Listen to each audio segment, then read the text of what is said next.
नमस्कारं सर्वेषां छात्राणां स्वागतम् अस्ति।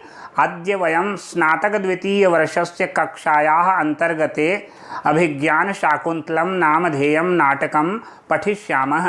नमस्कार विद्यार्थियों, आज हम अभिज्ञानशाकुन्तलम के प्रथम अंक के कुछ श्लोक आगे पढ़ने जा रहे हैं और प्रयत्न करेंगे आज हमारा यह प्रथम अंक समाप्त हो जाए। तो सबसे पहले गद्य है। सर्वा कर्णम दत्वा किंचिदिव संभ्रांताः राजा आत्मगतम अहोधिक सैनिकाः अस्मद अन्विषिणस्तपोवनम उपरुंधन्ति। देखिए, प्रतिगमिष्यामस्तावद, यहाँ पर कह रहा है सबसे पहले सर्वा कर्णम दत्वा, सभी कर्णम दत्वा कान लगाकर, किंचिदिव संभ्रांताः, यानी यहाँ पर कह रहा सभी तीनों जो कन्याएं हैं वो कान लगाकर फिर ज़रा थोड़ा घबराई हुई, किंचित संभ्रांता इव, कुछ घबराई हुई सी। वो हे तपस्वियों आ जाओ, रथ का मतलब हे तपस्वियों आश्रम की रक्षा के लिए आ जाओ, क्योंकि शिकार में प्रिय अनुराग रखने वाले राजा दुष्यंत तपोवन में प्रवेश कर रहे हैं। ऐसा जो कथन जब उन्होंने सुना और हाथी का वृत्तांत सुना तो उनकी सखियां घबरा गई। वो तीनों सखियां हैं, शकुंतला और उनकी सखियां घबरा गई है, बजाय मत। तो यहाँ पर ये कह रहे हैं सबसे पहले तो ये कह रहे हैं सर्वा कर्णम दत्वा किंचित संभ्रांता, सभी तीनों सखियां कान लगाकर सुनती है, और किंचित संभ्रांता का मतलब है थोड़ा घबराई हुई। तो राजा कह रहा है आत्मगतम, अपने मन में, अहो धिक, अरे उन्हें धिक्कार है, सैनिका, ये सैनिक तो अस्मद अन्वेषण, हमारा अन्वेषण करते हुए, हमें ढूंढते हुए यानी मुझे ढूंढते हुए, तपोवनम उपरुधंती, तपोवन को रुंधंती, तपोवन के आश्रम की शांत व्यवस्था को रुंधंती, रोक रहे हैं, भंग कर रहे हैं।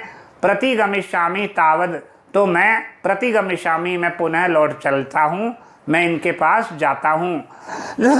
यहाँ पर तीनों शकुंतला, अनसुया और प्रियमवदा जो है आश्रम के जो एक तपोवन के आश्रम के सन्यासी ने जो एक घोषणा कर रहे थे, उनकी घोषणा को सुनकर सभी तीनों सखियां कान लगाकर उसे सुनती है और घबरा जाती है। घबराने के कारण होता क्या है, घबराने के कारण वो ये सोचते हैं कि भाई अब हमें चलना चाहिए। राजा भी सोचता है कि ये हमें ढूंढते हुए सैनिक यहाँ तक आ गए। राजा कहते हैं कि ये सैनिक जो लोग हैं ये हमें ढूंढते हुए यहाँ तक आ गए, तो मैं जो है जाता हूँ, मैं इनको देखता हूँ जाकर। तो यहाँ पर तो वो सखियाँ कहती, आर्य अनेन आरण्यक वृत्तांतेन पर्याकुला स्मः, तो अनुजानी न उटज गमनाय। वो कह रहे हैं हे आर्य, हे आदरणीय आरण्यक वृत्तांतेन, आरण्यक वृत्तांतेन यानी इस जंगली हाथी के, इस तपोवन के वृत्तांत यानी समाचार को, पर्याकुला सुनकर हम बहुत घबरा गई हैं। अनुजानी ही न उटज गमनाय, तो हमें अब घबरा गई हैं हम, इसलिए अब हमें कृपया आश्रम में पर्णकुटी में जाने की अनुमति प्रदान कीजिए। दोनों सखियां उनसे कहती है, श्रीमान, इस जंगली हाथी के समाचार से हम पर्याकुला, हम व्याकुल हो गई हैं, इसलिए पर्णकुटी में जाने की हमें मतलब कृपया आज्ञा प्रदान करें, अनुजानी ही, हमें आज्ञा प्रदान करें। ऐसा कहकर वो जो सखियां हैं दोनों, वो वहाँ से जो सखियां जाने के लिए उनके लिए अनुमान करती है। तो राजा कहते हैं ससंभ्रमम, घबराहट के साथ, गच्छतु भवत्यः, आप दोनों जाइए, आप तीनों जाइए, गच्छन्तु भवत्यः, आप तो जाइए। वयम अपि आश्रम पीड़ा यथा न भवति तथा प्रतिश्यामहे सर्व उत्तिष्ठन्ति, यानी ये कह रहे हैं कि राजा घबराहट के साथ कहते हैं, आप लोग तो चलिए, मैं भी ऐसा प्रयत्न करूंगा मैं भी इस प्रकार का प्रयत्न करूंगा। किस प्रकार का? इस प्रकार का प्रयत्न करूंगा। वयम अपि आश्रम पीड़ा यथा न भवति तथा प्रयतिष्यामहे, यानी मैं भी इस प्रकार का प्रयत्न करूंगा कि आश्रम को पीड़ा न हो। सभी सर्वा उत्तिष्ठन्ति, सभी उठ जाते हैं, उठ खड़े होते हैं, और यहाँ पर सभी उठ खड़े होकर अपने कार्य की ओर अग्रसर हो जाते हैं। अपने कार्य की अग्रसर होने का तात्पर्य है अपने अपने कार्यों में लग जाते हैं। माँ ममैवं दर्शनेन अवे भवती नाम पुरस्कृतो अस्मि। इसलिए आप घबराइए मत। मैं माँ मम एवं, नहीं ऐसा नहीं है, आप अतिथि सत्कार आपने कर दिया है। दर्शनेन एव भवती नाम पुरस्कृतो अस्मि, आपके दर्शन से ही मुझे पुरस्कार प्राप्त हो गया है। अतः आप चिंता मत कीजिए और आश्रम में प्रवेश कीजिए।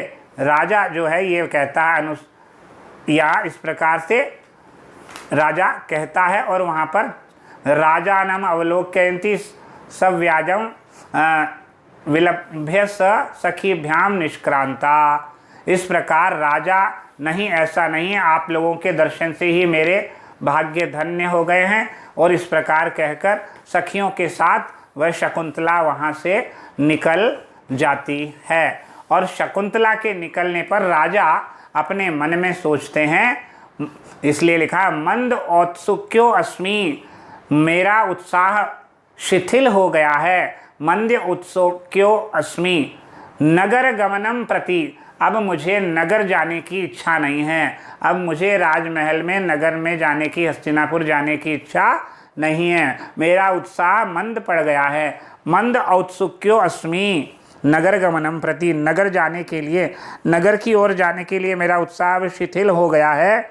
यावद अनुयात्रिकान समेत्य नाति दूरे तपोवनस्य निवेशयामि न शक्नोमि शकुंतला व्यापारादात्मानं निवर्तयितुम।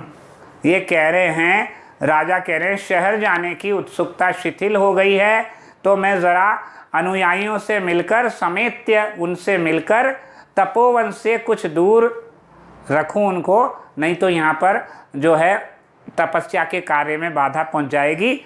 अतः मैं इन सैनिकों से मिलकर अपने तपोवन से कुछ दूर इनको रख देता हूँ। शकुंतला के प्रति लगाव के कारण अपने मन को मैं मुक्त करने में बिल्कुल समर्थ नहीं हूँ। ये यहाँ पर उन्होंने लिखा, शकुंतला व्यापाराद आत्मानं निवर्तयितुम, मतलब शकुंतला के प्रति लगाव के कारण अपने को मुक्त करने में मैं बिल्कुल समर्थ नहीं हूँ।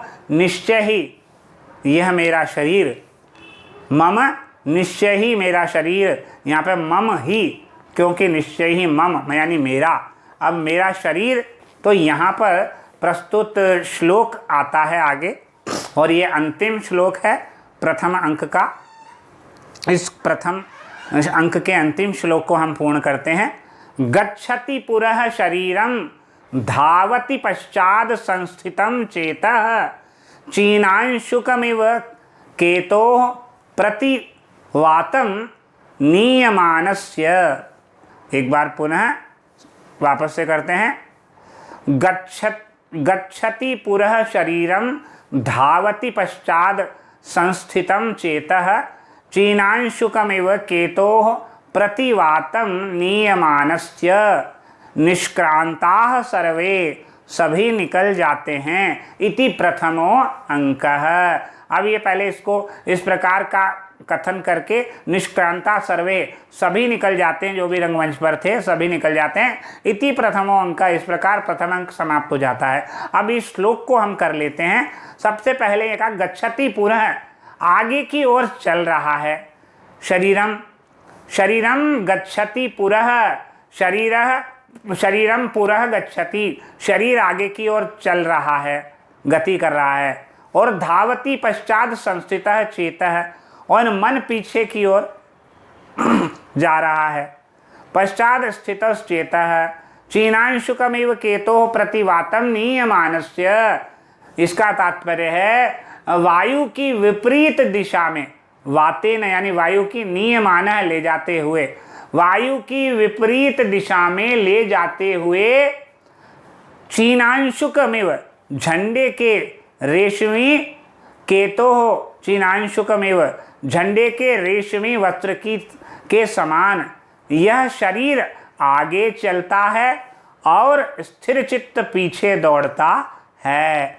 यानी शकुंतला को देखकर शरीर जो है वो आगे की ओर जाना चाहता है, मन पीछे खींच रहा है।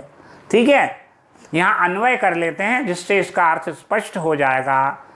प्रतिवातम नीयमानस्य केतोः चिनांशुकमिव शरीरम पुरः गच्छति असंस्थितम चेतः पश्चात धावती। तात्पर्य हुआ वायु की विपरीत दिशा में ले जाए जाते हुए झंडे के रेशमी वस्त्र की भांति यह शरीर आगे की ओर गति कर रहा है और स्थिर चित्त यानी स्थिर चित्त वाला जो ये मेरा मन है वह पीछे दौड़ रहा है, पीछे दौड़ता है।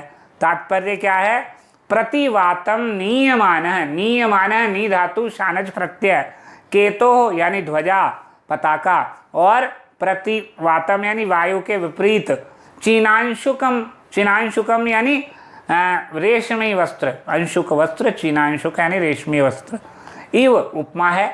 शरीरम पुरः गच्छति, शरीर आगे की ओर, गच्छति गच्छतः गच्छन्ति, लट लकार गम धातु लट लकार परस्मैपदी गम धातु लट लकार प्रथम पुरुष एक वचन। असंस्थितम न संस्थितम इति असंस्थितम यानी अस्थिर चित, अस्थिर चित, संस्थितम चेतः च, पश्चात यानी पीछे, धावति दौड़ता है, दौड़ रहा है।